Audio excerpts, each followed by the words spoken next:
Dímelo mi gente, aquí estamos en un día más, en un episodio más y hoy les traje lo que les prometí. Gracias a Dios, gracias a Papito Dios, hoy les pude cumplir, les traje lo que les prometí y espero que les guste. Porque el día de hoy tenemos un tema muy interesante junto a una persona a la cual respeto y admiro muchísimo, ya que es una persona destacada en su área y dedicada. Así que sin nada más que decir, le voy a pedir a nuestro invitado que se presente ante ustedes, nuestra audiencia. Saludos para ti, Pierre, y para todos los que nos escuchan. Para mí es un placer compartir contigo en este espacio. Mi nombre es Enrique Ruiz, soy profesor de historia. Actualmente me destaco como profesor en la Escuela Especializada de Idiomas Don Ponce de León, en el municipio de Humacao. Tengo un bachillerato en educación secundaria y en historia. Hice una maestría en historia de las Américas y actualmente también me encuentro haciendo un doctorado en el área de historia de las Américas en la Universidad Interamericana de Puerto Rico, recinto Meta. Perfecto, Ruiz. Ahí ya más o menos mi gente tienen una pequeña idea y una pequeña noción de quién es Ruiz. Yo les prometí que conforme pasara el tiempo les traería invitados de mejor calidad, mi gente, y nada, espero que disfruten el invitado de hoy, espero que disfruten sobre todo el sacrificio y el episodio de hoy. Así que para comenzar tocando estos temas desde arriba, livianito, Ruiz, más o menos, ¿cómo surge para ti este interés por la historia en general? ¿Esto es algo que surgió de casualidad o es algo que ya tú sabías desde siempre en tu niñez? Pues mira, fue algo que se desarrolló en mi adolescencia. Honestamente, de pequeño no pensaba en la historia, tampoco pensaba en ser maestro en el campo de la educación. Tal vez cuando yo era pequeño mi interés en la historia estaba más bien basado o limitado a lo que son mitos y leyendas, mitología griega, y pues cosas que mezclaban la historia con la fantasía y la ficción. Ya cuando me convertí en un adolescente y en mi adultez temprana, entonces empecé a desarrollar un apetito por lo que era la historia, la política, la economía y las diferentes ramas de los estudios sociales. Y entonces ahí decidí, ya cuando estaba en cuarto año de escuela superior, matricularme en la universidad para entonces hacer un bachillerato en educación a nivel secundario y en historia. Mi bachillerato lo hice en la Universidad Ana G. Méndez, recinto de Gurabo, lo cual en aquel momento se conocía como el Turabo.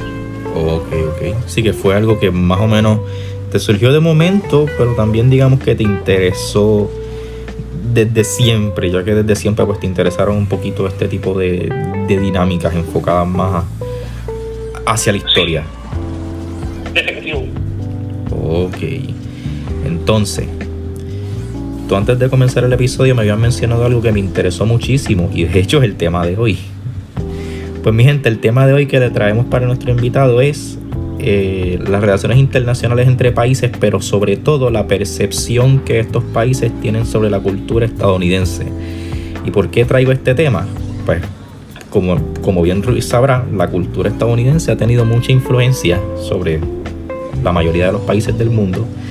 Y pues a mi generación le ha tocado vivir eso. Mi generación que nació en los 2000, 2003, pues le tocó tener de lleno esa influencia de Estados Unidos. Entonces, Ruiz, ¿cómo más o menos tú ves el impacto de esta influencia y las percepciones que esto ocasiona en otros países hacia Estados Unidos cuando de este tema hablamos?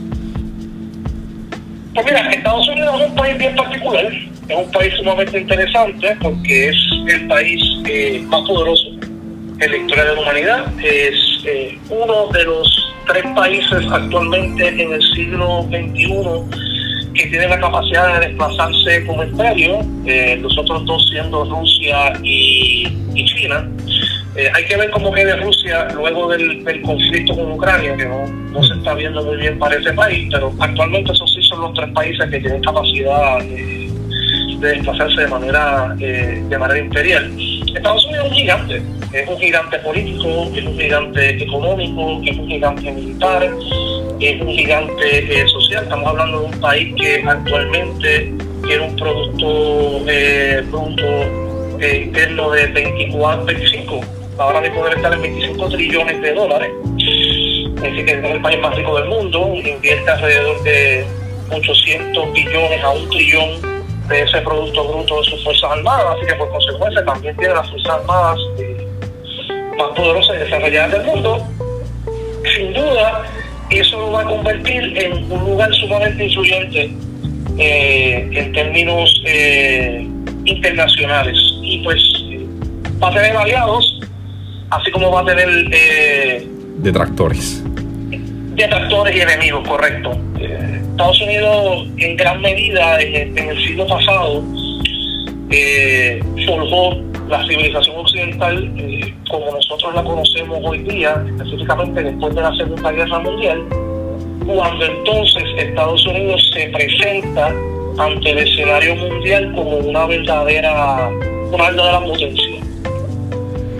Ok, entonces no es lo mismo como que lo que te estás mencionando, no es lo mismo ser uno parte de esta influencia a escucharla mucho tiempo después, mi gente, porque recuerden que esto fue algo hasta cierto punto repentino, sí, porque Estados Unidos surgió más o menos a partir de 13 colonias, en los 1700 ¿en los 1700 qué? 4 de julio de 1776, Estados Unidos declara su independencia del imperio inglés. Estados Unidos, por lo que se componía Estados Unidos para el siglo XVIII, eran 13 colonias que le pertenecían al Reino Unido, y en esa fecha, el 4 de julio de 1776, se declaran independientes y entonces comienzan su guerra de independencia. Entonces, mi gente, y gracias por la aclaración, Ruiz. Entonces, mi gente, es importante entender que lo que hizo Estados Unidos primero tiene un mérito brutal, porque tú como 13 colonias, ¿cómo se te va a ocurrir independizarte y tratar de convertirte en una potencia así enorme? Pero sobre todo a mí siempre hay algo en particular que me ha impresionado y me ha impactado de este asunto, Ruiz, si te soy bien honesto. Y es la rapidez con la que creció Estados Unidos. Estamos hablando, ¿cuánto? Un poquito más de un siglo. Pues Estados Unidos empezó su proceso de expansión bastante rápido. Su expansión comenzó de manera continental, expandiéndose hacia el oeste. Estamos hablando que ya menos de un siglo de haber declarado su independencia en la década de los 1840, que viene siendo prácticamente ya mediados del siglo XIX, Estados Unidos entra en una guerra con México y conquista gran parte de lo que es el oeste de los Estados Unidos hoy día. Estados tan importantes, por ejemplo, como California, Texas, Nuevo México, Arizona. Incluso antes de la guerra México-americana, ya Estados Unidos había comenzado su expansión, porque para principios del siglo XVIII, bajo la administración de Thomas Jefferson, Estados Unidos compró un pedazo de territorio inmenso que le pertenecía a Francia, que era el territorio de Luisiana. Así que fue bien rápido. O sea, si vamos a hablar de las primeras expansiones, pues Estados Unidos termina su guerra de independencia en 1783. Ya para 1788-89 tiene sus primeras elecciones, que es cuando George Washington se convierte en el primer presidente de Estados Unidos. Y entonces ya para 1804 estaban comprando el territorio de Luisiana bajo la presidencia de Thomas Jefferson, que fue el tercer presidente de los Estados Unidos. El primero fue Washington, segundo John Adams, tercero Thomas Jefferson. Así que sí, Estados Unidos tuvo un apetito de expansión bien rápido después de haberse fundado como país independiente. Bien rápido y sobre todo brutal, porque no es una cosa que no es una cosa que uno vea todos los días. O sea, de tantos imperios que han existido, como que ninguno tuvo esa rapidez de crecimiento así que yo recuerde. Ninguno. Así que sigue siendo impresionante, a pesar del pasar de los años, a pesar del pasar del tiempo. Estados Unidos es relativamente joven, a pesar de ser una potencia mundial. Uno podría pensar que tienen muchos años de existencia, pero no, tienen más o menos 200 años de existir. Así que, pues sí, mi gente. Entonces, ya vámonos un poquito más a la modernidad, ya que tenemos un poquito ese contexto histórico de lo que es Estados Unidos.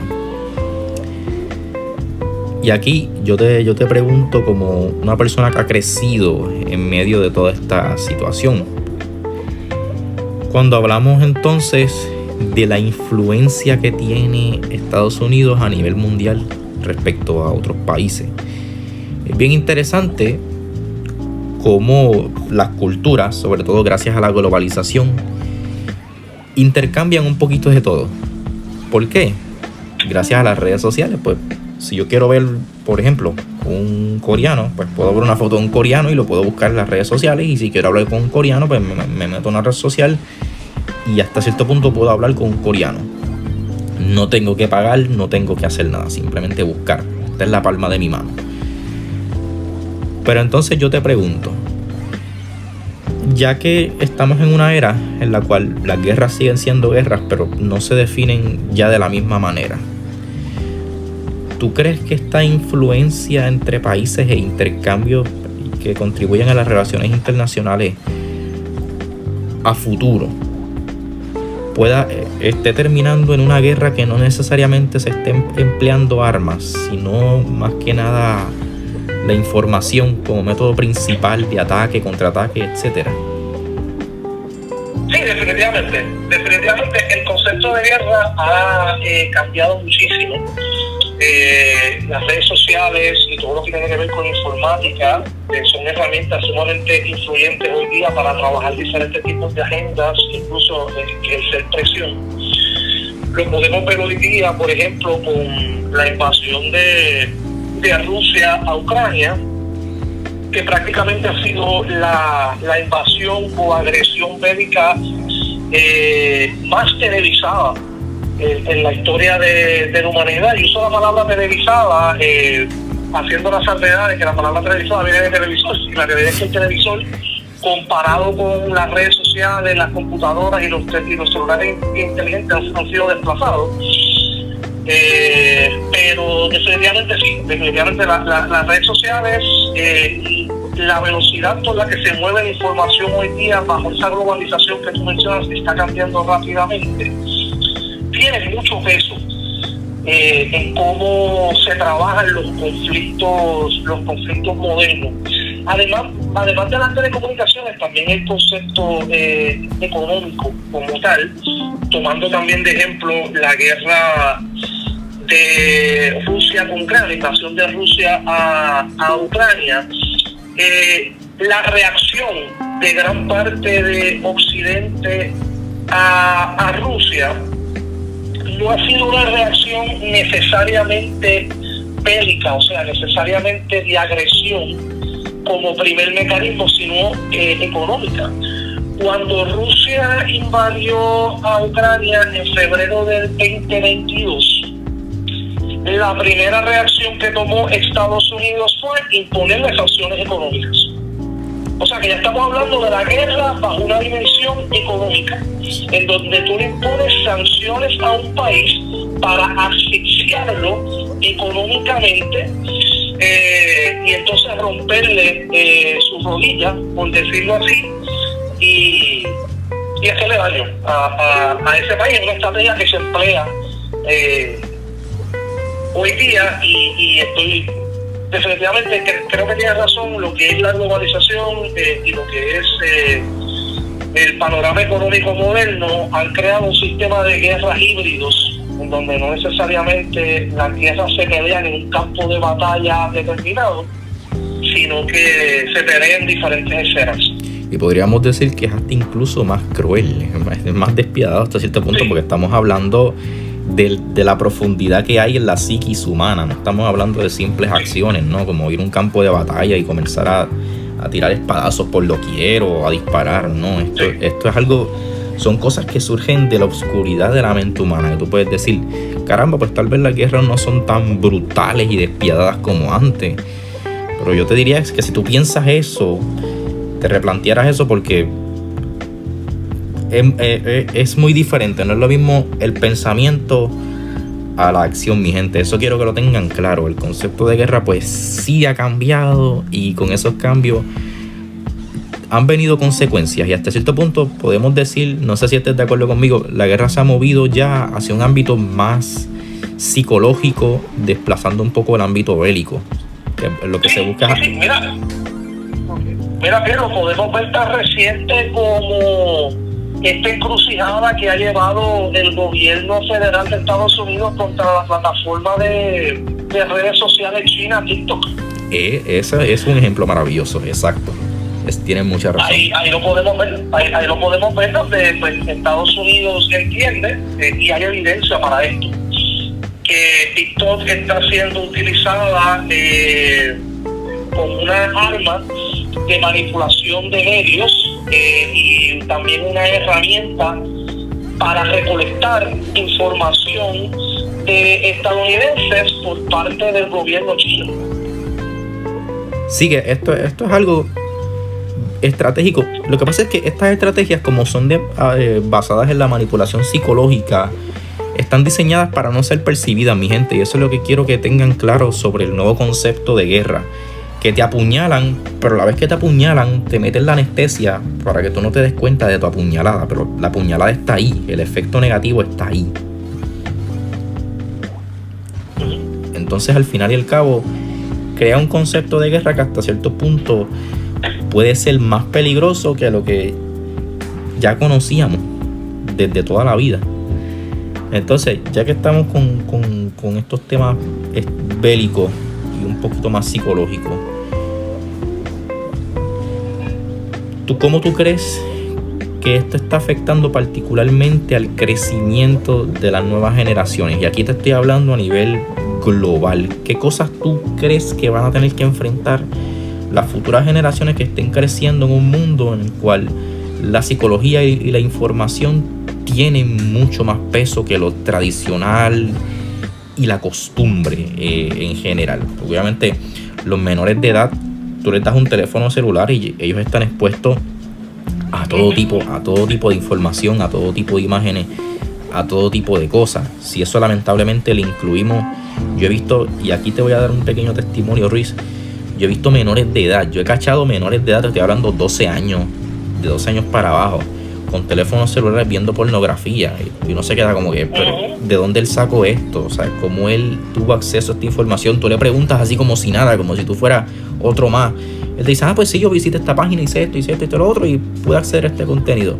Pues más o menos, ¿cómo tú ves ese tipo de peligro y ese tipo de situaciones en la vida cotidiana?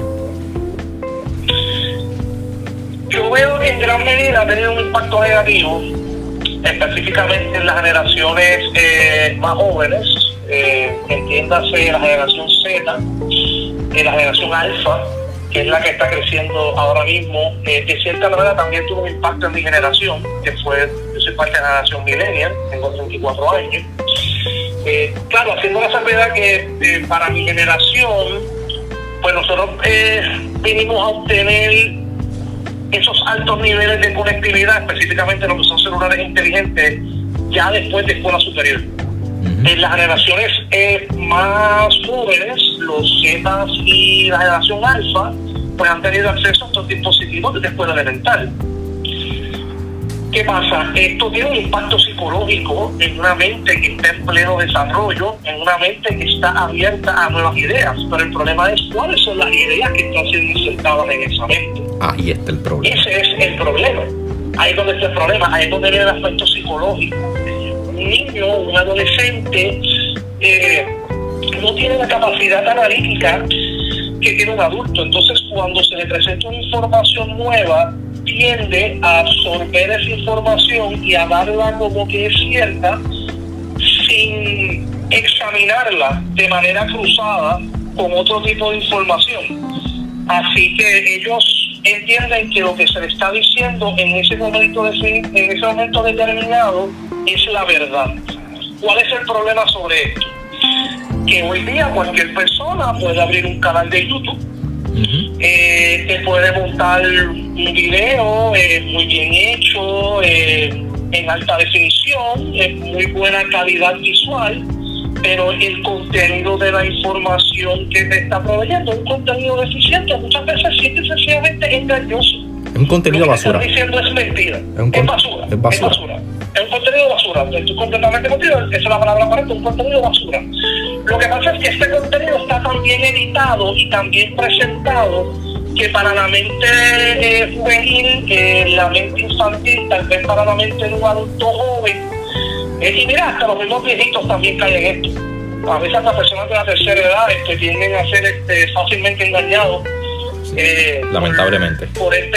Lamentablemente por esta información, pues crea un panorama que a mi juicio, por lo que yo he visto, es un panorama negativo y es un panorama que se está prestando para tener un impacto psicológico nefasto en la juventud.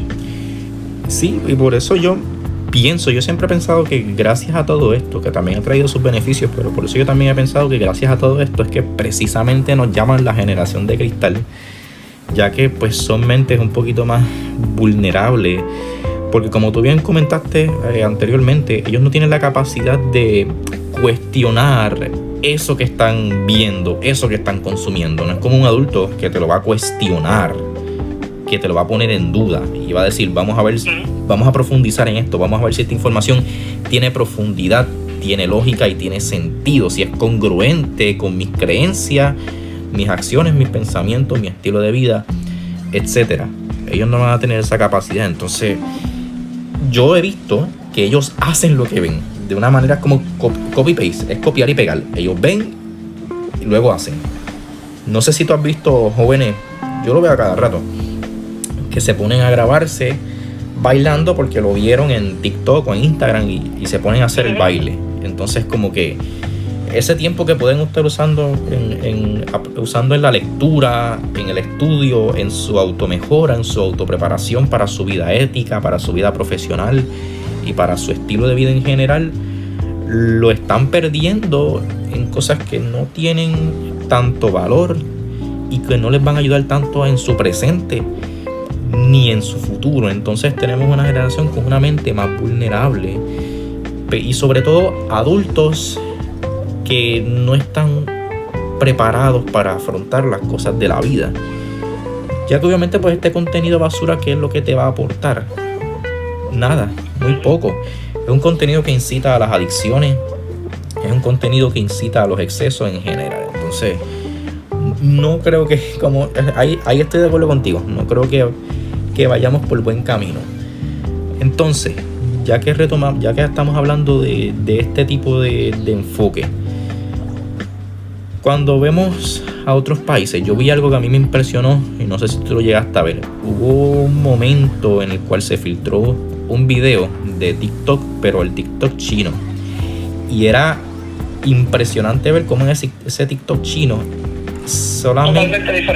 totalmente diferente. Se veía a los niños estudiando, los niños muy aplicados, no había nada estúpido, no había nada erótico. Había un sentido de nacionalismo hacia China, de satisfacción con su propio país. Tremendo. Muy diferente al TikTok occidental, específicamente al TikTok en Estados Unidos, en donde pues gran parte de los videos están cargados de negatividad, de críticas, y cuando hablo de críticas excesivas a Estados Unidos tiene mucho que se le puede criticar. Estados Unidos es un imperio, todos los imperios han cometido errores, todos los imperios han actuado de maneras brutales y de maneras bélicas.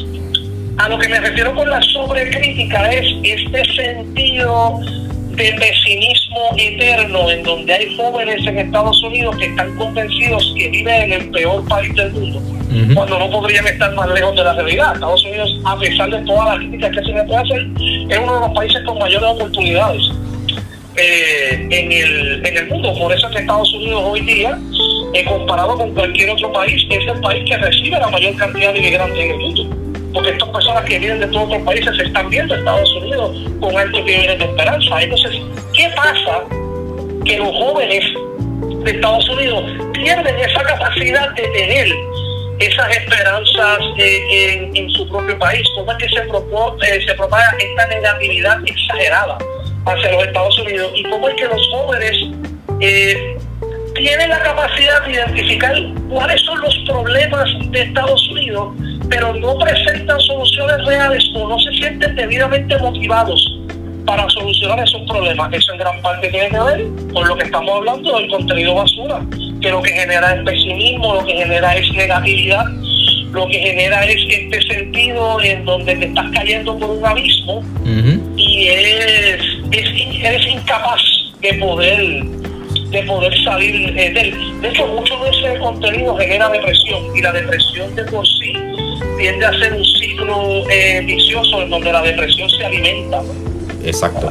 Así mismo. Es algo peligroso. Sí, y cuando lo comparas, para amarlo con lo que mencionaste, cuando lo comparas con el contenido que se produce en el TikTok de China, es totalmente diferente a la mentalidad de estos adolescentes chinos. Yo cuando lo vi por primera vez, yo pensé que eso no era TikTok, si te soy honesto. Yo pensé que era un montaje, algo que se filtró, pero cuando me di cuenta que era TikTok, yo dije, wow, así que de esto se trata la situación. No sé, es algo que honestamente me dejó con la boca abierta y me hizo honestamente entender un poquito más este concepto más de la guerra cognitiva, más psicológica. Después que yo vi eso fue como que me quedó claro y dije, ok, aquí es donde estamos nosotros.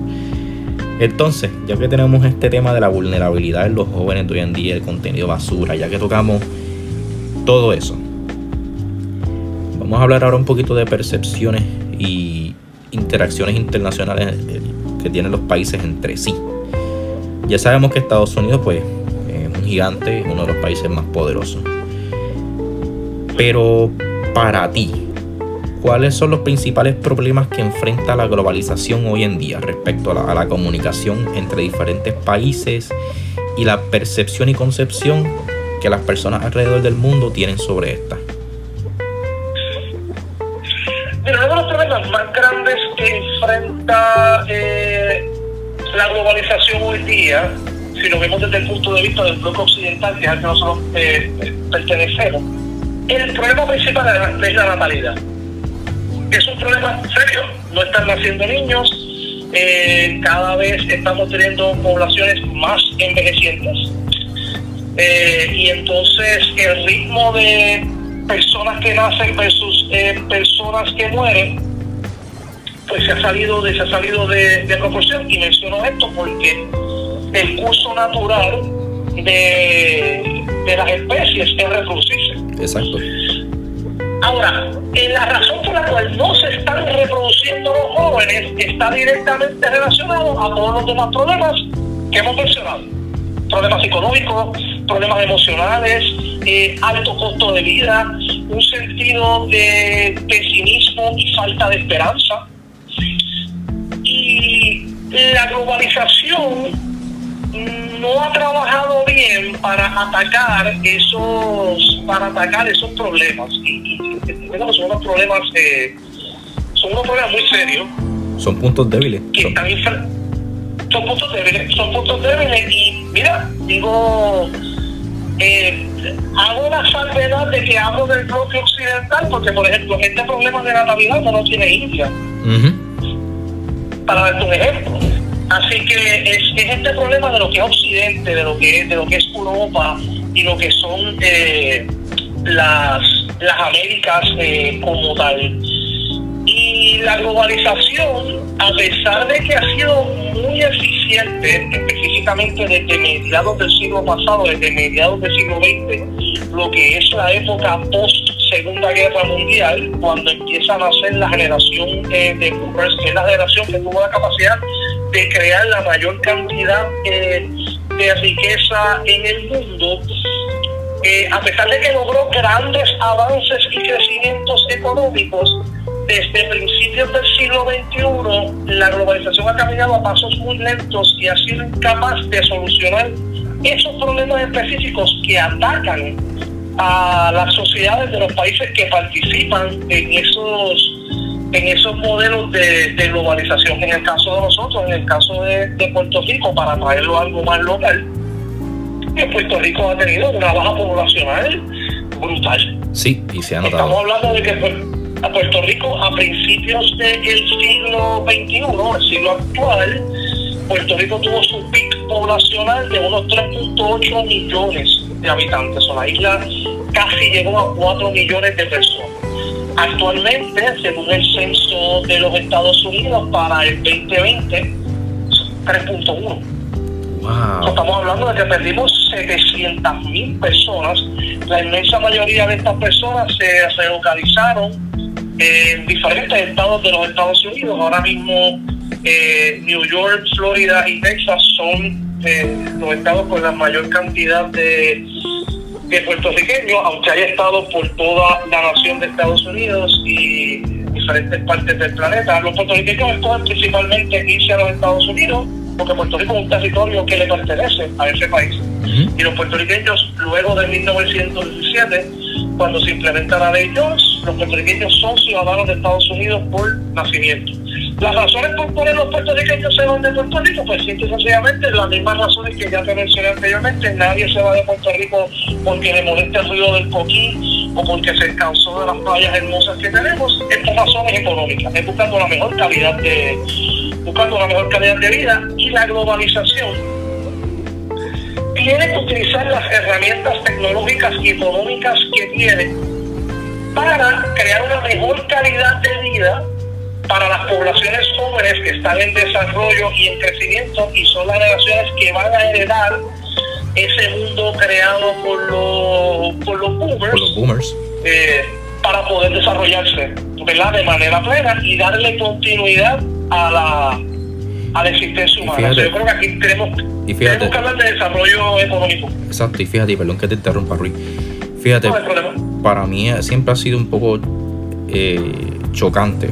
Siempre me ha chocado un poco, porque yo recuerdo que cuando yo crecí, para la época de los 2000, estábamos hablando de los 2000, 2005, 2007, 2010, siempre había mucha abundancia de cosas. A donde tú ibas, podías conseguir lo que quisieras, todo venía en abundancia, casi que al por mayor.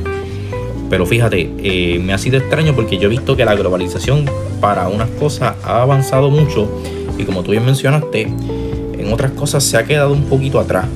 Ya con ese tema que tú quieres introducir ahora, que de hecho me parece que en parte, gracias a eso que tú mencionaste, es que la globalización se ha estancado un poquito en parte. Pero, ¿qué tú crees que contribuyó a esos puntos débiles de la globalización en conjunto con lo que tú mencionaste, que nos queda por hablar? Mira, en los puntos débiles de la globalización, además de los problemas económicos y sociales que te mencioné, la globalización, específicamente los países más poderosos del mundo, no tienden a tomar en cuenta los países que están en vías de desarrollo. Muy cierto. Lo que comúnmente se le llama el tercer mundo. Muy cierto. Y la globalización se tiene que dar dentro de un marco de respeto a las soberanías, que es algo que se ha perdido dentro de la globalización.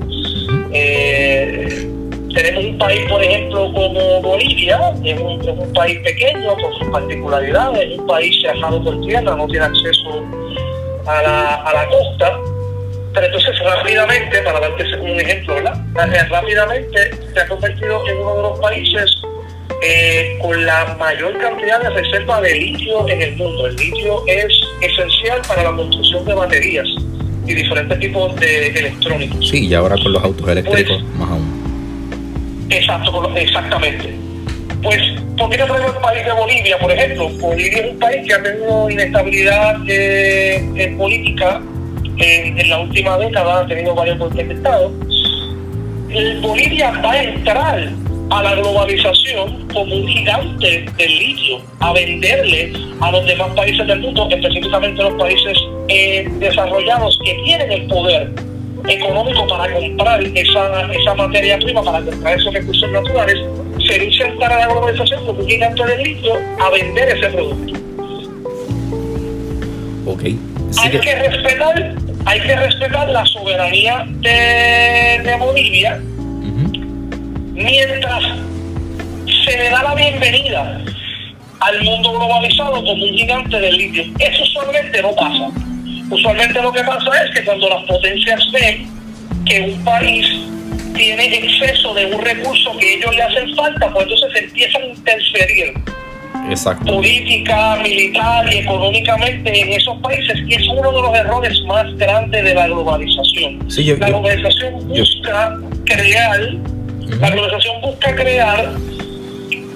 una aldea, el concepto de aldea planetaria, el concepto de que el ser humano es la especie dominante en este planeta y cómo nosotros podemos unir las diferentes sociedades, culturas y países que han creado el ser humano en un solo modelo. Para que eso funcione, debemos partir desde un punto de respeto hacia las soberanías ya existentes en el mundo. Más que nada, el respeto a otros estilos de vida, sobre todo otros estilos de vida, formas de pensar, costumbres, etcétera. Pero fíjate, ahí tú mencionas algo bien interesante, y es que la economía es como quien dice el cable conductor de todo esto, porque sin la economía, pues todo este intercambio cultural no es que no existiría, sino que sería mucho menor. Así que la economía pues nos ha obligado un poquito a empujar con mayor fuerza y rapidez estas interacciones culturales y estilos de vida en general. Y ahora que tenemos así la economía como tal, es interesante porque cuando hablamos de monedas, sus valores, etcétera, no me voy a meter mucho ahí, pero cuando tú estás hablando de la globalización como un concepto de una aldea única y de la humanidad como la especie dominante como tal, basándonos en lo que ya hemos discutido, ¿tú crees que este es el camino correcto hacia la globalización? Es decir, como visualizar el mundo de una manera como si fuera una aldea, o simplemente, como tú bien mencionas, respetar la cultura y las costumbres de cada parte del mundo, conviviendo con eso, como que adaptándonos a eso? Obviamente no estamos hablando de ser hipócritas, estamos hablando de ser empáticos y de valorar, como tú bien dices, la cultura en general. ¿Cómo tú ves más o menos la globalización en ese aspecto y en ese término? ¿Ese es el camino o debería tomar otro camino, bajo tu opinión? Mira, es una excelente pregunta, los puntos que estás tocando. Dentro de la unión hay espacio para la pluralidad. Podemos estar unidos y podemos tener una pluralidad de pensamientos, de culturas, de sociedades, etc. Te doy un ejemplo perfecto de esto: la Unión Europea. La Unión Europea es una unión tanto económica como política y social de muchos de los países del continente europeo. Pero a pesar de que están unidos, se respeta la soberanía de cada uno de esos países y hay espacio para la pluralidad. Francia no puede decirle mañana a Italia qué es lo que tienen que hacer. Y fíjate que tanto Francia e Italia comparten la misma moneda, que es el euro. Tanto Francia e Italia comparten el mismo pasaporte, que es el pasaporte de la Unión Europea. Y pertenecen a la misma unión, ¿sabes? Son aliados, conviven como si nada. Son aliados. Hay espacio para unirnos y también respetar las cosas que nos hacen diferentes. Dentro del mismo Estados Unidos, que Estados Unidos es una unión un poco más cerrada, porque Estados Unidos es una unión federada, en donde existe un gobierno federal que controla gran parte de las decisiones del país. Aún así hay espacio para que los estados sean diferentes. Texas tiene una cultura diferente a la que hay en New York. De hecho, Texas tiene leyes diferentes a las que hay en New York.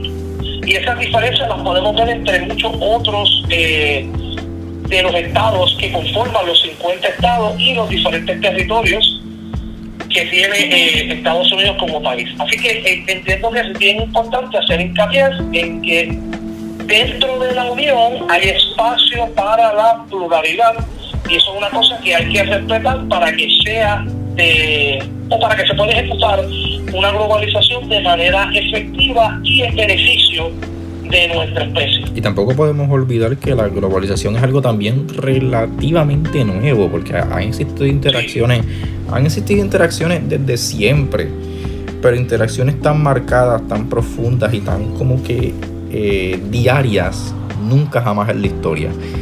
Pero fíjate, a mí siempre hay algo que me ha parecido bien interesante, porque respecto a todos estos cambios y respecto, como bien dice, a toda esta adaptabilidad que hemos tenido que desarrollar, sí hay ciertas cosas que se deberían como que generalizar y globalizar. No sé si estás de acuerdo conmigo ahí, pero pues sí, yo pienso que para algunas cosas, obviamente respetando la cultura y el pensamiento y el estilo de vida de cada quien, pero yo sí pienso que hay ciertas cosas que sí como que deberíamos compartir todo el mundo para facilitarnos la vida, para facilitarnos la interacción. Sí, totalmente de acuerdo contigo, y ahí es donde yo creo que entra el factor de lo que son los derechos humanos. Yo creo que debería haber una base de derechos humanos aplicables a gran parte del planeta, y que todos los humanos deberían gozar de esos derechos. Claro, tomando en perspectiva de que pues, el mundo está compuesto de cientos de países con ideologías, culturas, pensamientos teológicos diferentes, pues es un poco difícil de implementar, por lo menos en esta etapa de la globalización. En 100 años van a haber dos seres humanos como tú y como yo teniendo, ¿verdad?, una conversación muy diferente de lo que es la globalización, de dónde debería ir. Exacto. Pero yo entiendo que es esa línea base, ¿verdad?, esa piedra angular, ahí es donde reposan los derechos humanos, que yo creo que eso, a pesar de las diferencias culturales, a pesar de diferencias teológicas y otros tipos de diferencias que podemos tener de pensamiento, digo que hay unos derechos fundamentales que todos deberíamos tener, por ejemplo, libertad de expresión, libertad de religión, libertad de congregación o libertad de unirte con quien te quieras unir. Claro, en el estado del mundo actual eso es bien, un poquito peligroso. Bien cuesta arriba. Es peligroso y es cuesta arriba de hacer. O sea, los valores que tú y yo tenemos como hombres occidentales no van a ser los valores que van a tener hombres de nuestra misma edad, por ejemplo, en Arabia Saudita. Para nada. Van a ser bien diferentes. Entonces, ya que tú hablas de ese tema, porque siempre me ha parecido un tema que casi nunca se toca. Para mí, de la era moderna, ha habido algo que siempre me preocupa y siempre me saca de quicio, por así decirlo, pero es que me preocupa, me frustra, y por eso a veces me saca de mis casillas. Pero anteriormente tú recuerdas que mencionamos el tema de la influencia, el contenido de basura y todo eso. A mí algo que nunca me ha gustado de la era moderna, si te soy honesto, es lo siguiente. Y es que cualquiera tiene poder. ¿A qué me refiero con esto? Yo puedo tomar al ser humano más idiota, lo puedo sacar de deambular de las calles, un ser humano más, ¿verdad? El peor tipo de ser humano que tú te puedas imaginar. Pero si ese ser humano, yo le doy un teléfono celular y le doy, por ejemplo, $1,000, ese ser humano ya tiene un poder tremendo. Y como tú bien dices, puede publicar un video de YouTube, hacer lo que le dé la gana, y puede tener influencia sobre muchas personas. Y es como que la estupidez se contagia, es como que bien contagiosa en la era moderna. Entonces, yo he visto que, primero que todo, en parte para mí, mi pensar y la visión que yo tengo en base a lo poco que he vivido, es que hay seres humanos queriendo empujar el mundo hacia una idiocracia, es decir, un mundo gobernado bajo la idiotez, más allá de la lógica, la razón, lo que es justo y lo que es correcto. ¿Cómo tú crees que, como individuos en nuestro día a día, porque esto es lo que le ha hecho daño a los jóvenes y a los adolescentes en general y a los adultos jóvenes, cómo manejamos esta disyuntiva de ahora hoy en día cualquiera puede tener poder a pesar de que sea un completo idiota, porque cualquiera tiene voz, cualquiera tiene voto, y sí está muy bien eso de la libertad de expresión y todo eso, yo estoy totalmente de acuerdo, pero me preocupa porque entonces la tecnología le da poder a quienes no deben tener poder, a quienes no están preparados para ese poder. Más o menos, ¿cómo tú ves eso en el diario, en el día a día, en el diario, y en lo que a las interacciones humanas normales se refiere por ahí, como bien dice? Sí, mira, yo comparto la opinión contigo, también me preocupa mucho. Es bien complicado, es bien complicado porque tendríamos que entrar en un tema de censurar o tal vez una limitación a la libertad de expresión. Eso es bien complicado, por ejemplo, en países como el nuestro, en lo que es Estados Unidos y Puerto Rico, donde las personas gozan de una libertad de expresión que, pues, francamente les permite ser idiota, porque les permite decir lo que les dé la gana. Exacto. O sea, la libertad de expresión, pues, te permite ser un idiota y está protegido por la primera enmienda de la Constitución de los Estados Unidos, y eso es una enmienda que es intocable. ¿Cómo más bien podemos contrarrestar los efectos negativos de ese idioma? Pues por la educación. Tenemos que darle a nuestros jóvenes una plataforma educativa adecuada, unos currículos fortalecidos para que los estudiantes puedan aprender a reflexionar, puedan aprender a buscar información de manera adecuada y sobre todo puedan aprender a cuestionar la información que se les provee. El Internet es un ecosistema de información. Tenemos acceso hoy día a más información que nunca. Lo que pasa es que gran parte de esa información, como tú has mencionado varias veces en este podcast, es basura. Tenemos que enseñarle a nuestros jóvenes en sus etapas formativas cómo hacer procesos adecuados de contrarreferencia, cuestionar lo que están leyendo, la importancia de saber la fuente de donde está saliendo esa información. Y encuentro que eso es un reto que tienen los diferentes departamentos de educación a nivel mundial,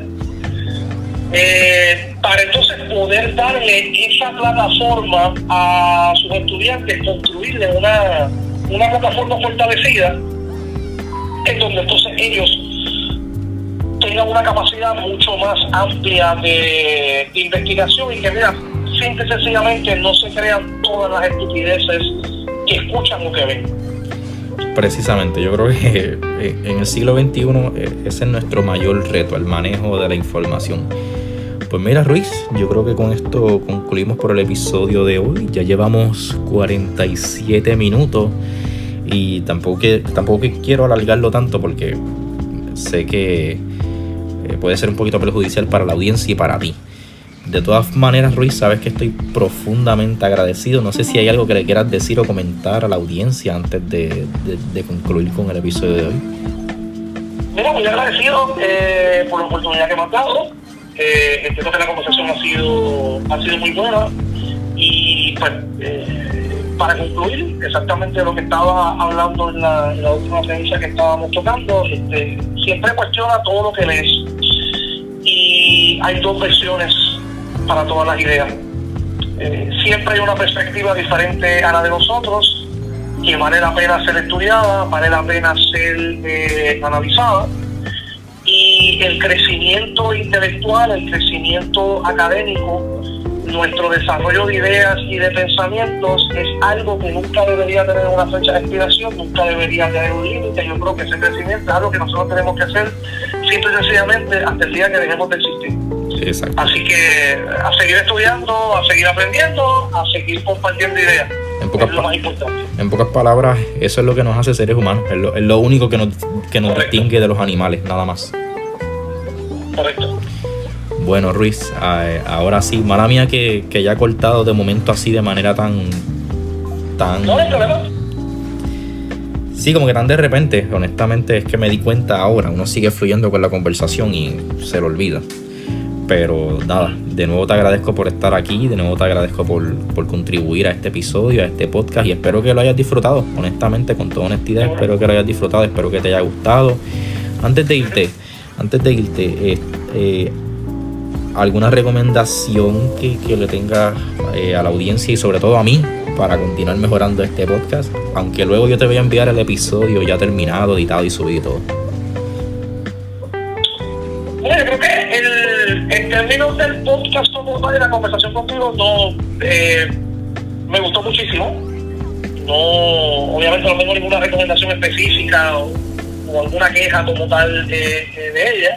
Pues a la audiencia en general, lo que mencioné hace unos minutos atrás, el crecimiento es continuo, nunca parar de aprender.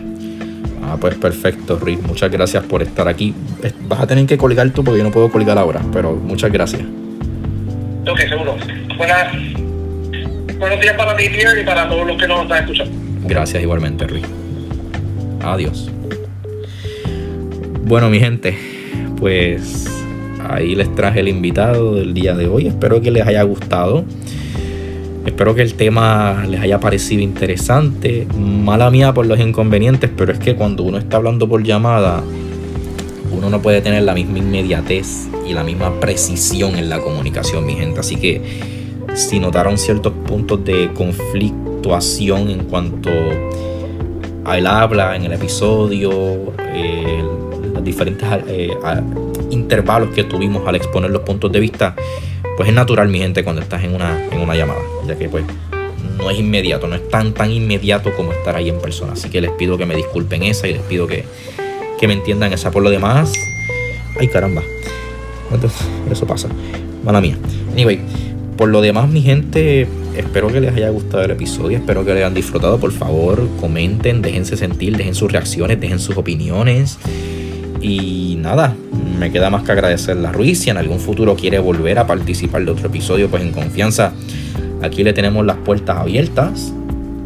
Y sí, mi gente, sé que también dejamos la conversación un poquito en el aire, pero quiero dejar tela que cortar para futuros episodios. No quiero como que acabarlo todo hasta que no dé más. Yo quiero dejar tela que cortar para futuros episodios. Así que nada, mi gente, vuelvo y les repito, cualquier cosa que quieran comentar, recomendar o algún punto de vista en el cual no estuvieron de acuerdo con nosotros dos, o estuvieron de acuerdo con uno pero con el otro no, pues en confianza pueden dejárnoslo saber, mi gente. Y por favor, ya saben que siempre les pido con todo el alma y con todo el corazón, si van a hacer alguna crítica constructiva o no están de acuerdo con alguna opinión, háganlo de manera educada, mi gente. No tienen por qué insultar, no tienen por qué andar ofendiendo a las personas, y sobre todo en un entorno como lo es este podcast, mi gente. Ya saben que a mí me gusta mantener este entorno respetuoso, un entorno muy limpio y un entorno muy amigable en general con las personas, mi gente. Así que por favor, evitémonos los insultos y evitémonos los comentarios innecesarios. Así que nada, mi gente, ahora sí, espero que les haya gustado. Ya saben que esto es por ustedes y para ustedes. Que yo, su anfitrión, Pierre Rivera, sin nada más que decir, me despido. Adiós.